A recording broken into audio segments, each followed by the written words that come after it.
નમસ્કાર ખેડૂત મિત્રો, વિશ્વાસ એગ્રો એજન્સી રાણપુર ખેતી માહિતીની યુટ્યુબ ચેનલમાં હું ધોળાભાઈ સર્વ ખેડૂત મિત્રોનું હાર્દિક સ્વાગત કરું છું. તો ખેડૂત મિત્રો, હવે આજે થોડું માવઠાનો પણ પ્રશ્ન છે. અત્યારે તમે જોઈ શકો છો કે રાણપુરમાં ધીમી ધારે પાછળ વરસાદ થઈ રહ્યો છે. ભીખુભાઈ બતાવજો, ધીમી ધારે વરસાદ થઈ રહ્યો છે.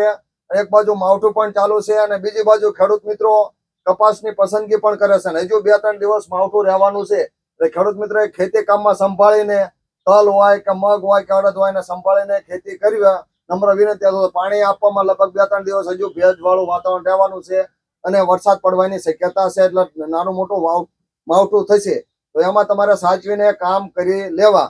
તો ખેડૂત મિત્રો, હવે આપણે કપાસ વિશે વાત કરવાના છે ને એમાંય તે ભારતભરમાં સૌથી વધારે બિયારણ વેચતી કંપની અને લગભગ ઘણા બધા ખેડૂતમાં આખા વિશ્વમાં કે આખા ભારતમાં જેની લોકપ્રિયતા છે એ બિયારણની આજે આપણે વાત કરવાની છે.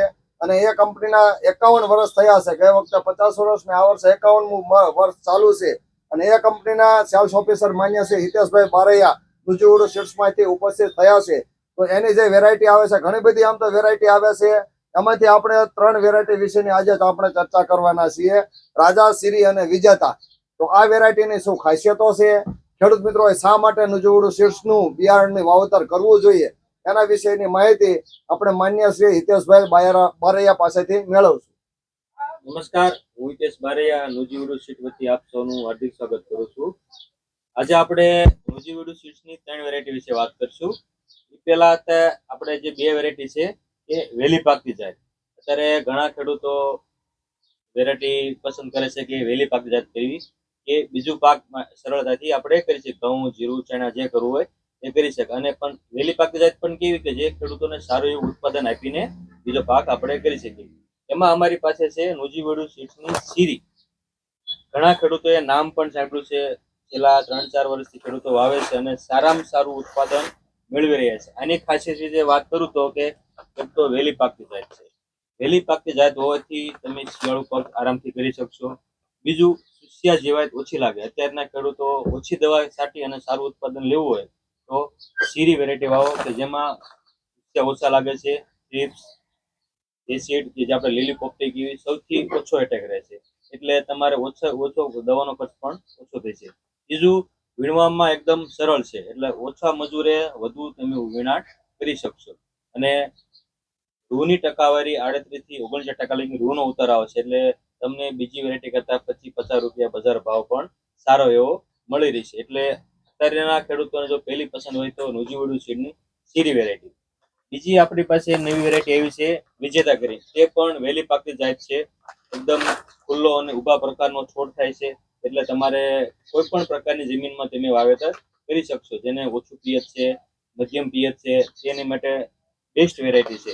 સુસ્યા ઓછા, વિનાટ સારું, રૂની ક્વોલિટી સારી. અને આ વર્ષે કંપનીએ થોડુંક માર્કેટમાં આપ્યું છે. જે કોઈ પણ ખેડૂતોને ખરીદી કરી હોય તમારા નજીકના એગ્રોથી તમે ખરીદી કરી શકશો. નુજીવડુ સીડ્સની વિજેતા વેરાયટી છે. એકદમ ઓછા લાગશે, વિનાટ સારું છે અને ખુલ્લા પ્રકારનો છોડ થાય છે. એટલે દરેક ખેડૂત માટે બેસ્ટ વેરાયટી છે નુજીવડુ સીડની વિજેતા. અને મધ્યમ પાકની જાતમાં જે ખેડૂતો કરવા માંગે છે, જેને લાંબા ટાઈમ સુધી કપાસ છેલ્લે સુધી ઉભો રાખવો છે, મધ્યમ પિયત માટે બેસ્ટ વેરાયટી છે રાજા. જેવું નામ એવા તેના ગુણ છે કે મોટું ઝીંડવું છે, ખુલ્લા પ્રકારનો એકદમ ઉભરો છોડ છે, કડથી લઈને ટોચ સુધી મોટા એક સમાન ઝીંડવા લાગે છે. આમાં એક ખાસિયત એ છે કે ફળ ડાળી, જે ઝીંડોવાળી ડાળી આવે એ વધુ પ્રમાણમાં અને લાંબી આવે છે. એટલે જે મોનોપોડી આવે એ ઓછા અને ફળ ડાળી વધારે છે. એટલે તમે વધુ ઝીંડવા લાગશે, મોટું એક સમાન ઝીંડવું હોવાથી વજન સારો એવો આવશે અને ખેડૂતોને ઉત્પાદનમાં વધારે ભાગ ભજવે. અને આમાં સુસ્યા પ્રકારની જીવાત સાવ પણ ઓછી લાગે છે. એટલે અમારી પાસે આપણે વાત કરી કે વહેલી પાકતી સિરી અને વિજેતા વેરાયટી છે. કોઈ પણ પ્રકારની જમીનમાં જેને મધ્યમ પિયત છે, ઓછું પિયત છે, એની માટે બેસ્ટ વેરાયટી છે. અને મધ્યમ પિયતથી સારું પિયત છે એની માટે રાજા વેરાયટી. આ અમારી પાસે 3 વેરાયટી છે. બાકી ગુરાભાઈ તમારે આગળ. તો સાહેબે જે માહિતી આપી એ પ્રમાણે જો તમારે મધ્યમ થી લાંબા ગાળાની વેરાયટી કરવી હોય મોટા ઝીંડવા વાળી, તો તમે રાજા બિયારણની પસંદગી કરી શકો છો. જો તમારે ઊભું રાખવું હોય તો રાજા. અને ત્યારબાદ જો તમારે દિવાળીયા કાઢી નાખવું હોય અને 70 થી 80% ઉત્પાદન લઈ લેવું હોય તો એ છે સિરી અને વિજેતા. આમ આધુનિક યુગમાં સૌથી સારામાં સારા હતા લેટેસ્ટમાં લેટેસ્ટ બિયારણ હોય ઉતાવળા તો સિરી અને વિજેતા બંનેમાંથી તમે ગમે તે એકની પસંદગી કરી શકો છો. તો ખેડૂત મિત્રો, આ વાત હતી 3 બિયારણની. રાજા, સિરી અને વિજેતા.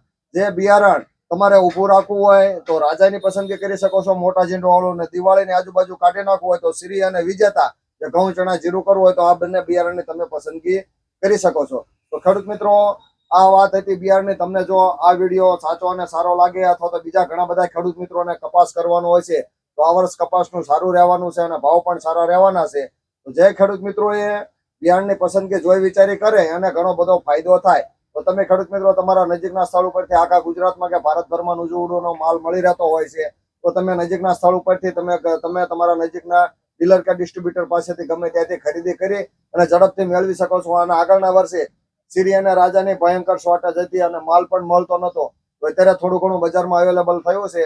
જે ખેડૂત મિત્રોને રસ હોય એનું વાવેતર કરવામાં આવી વહેલી તકે લઈ લેવું, જેથી કરીને આપણે પાછળથી કાળા બજારનો ભોગ બનવું ના પડે, અથવા તો ઘણી વખત માલ પણ સારો ના આવે એવું બને. તો તમે વહેલી તકે રાજા, સિરી કે વિજેતાની પસંદગી કરી શકો છો. અને જ્યારે તમારે જરૂર હોય ત્યારે ખોટું કઈ તકલીફ પડે અને ખોટી ભાગદોડ કરવી પડે નહીં. તો વિશ્વાસ એગ્રો એજન્સી ધુડાભાઈ, તમને જો ખેડૂત મિત્રો આ બિયારણ વિશેની માહિતી સાચી અને સારી લાગી હોય તો કપાસ કરતા બીજા ખેડૂત મિત્રોને મોકલી શકો છો, જેથી કરીને એ પણ સાચા અને સારા બિયારણની પસંદગી કરી શકે. તો હવે પછી આપણે બિયારણ લાયક નવો વિડીયો બનાવીએ. ત્યાં સુધી અમને રજા આપો. આવજો. આભાર.